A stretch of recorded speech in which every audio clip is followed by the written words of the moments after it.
C'est ici même, un soir de 1937, que 17 femmes du village andalou de Guillena ont été fusillées par des franquistes. Leur seul crime, avoir un père, un fils ou un mari républicain. L'Espagne était alors en pleine guerre civile. Pour leur famille, c'est un grand jour.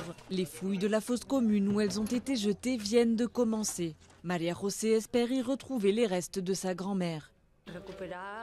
C'est pour récupérer une partie de l'histoire de ma famille, surtout de mon père. Il lui manque une partie de lui-même. Cela a marqué sa vie, et la nôtre aussi.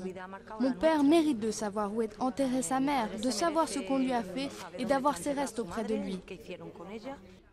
Après leur arrestation, ces femmes âgées de 20 à 70 ans passent plusieurs semaines en prison.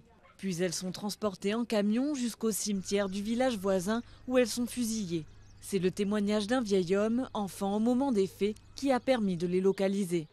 Mais avant de retrouver les corps, c'est un travail de fourmi qui attend ces archéologues volontaires.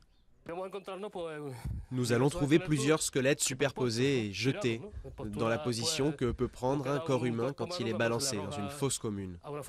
Des positions pas du tout orthodoxes. Pas comme dans un enterrement classique, mais jetés, comme cela. Ces fouilles sont l'aboutissement d'un combat de plusieurs années pour Maria José et son association. Des recherches qui commencent alors même que le célèbre juge Balthazar Garzón est jugé pour abus de pouvoir après des plaintes d'associations d'extrême droite pour avoir enquêté sur les disparus du franquisme. Cela me semble injuste. C'est la seule personne qui a osé enquêter sur les crimes du fascisme.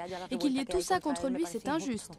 Toutes ces familles recherchent ces personnes depuis des années, mais je ne sais pas pourquoi, dès qu'il s'agit de la guerre civile, cela devient tabou, on ferme toutes les portes. La guerre civile espagnole et le franquisme ont laissé plus de 110 000 disparus. Mais le chemin pour les retrouver semble encore long dans une Espagne où les blessures sont toujours à vif.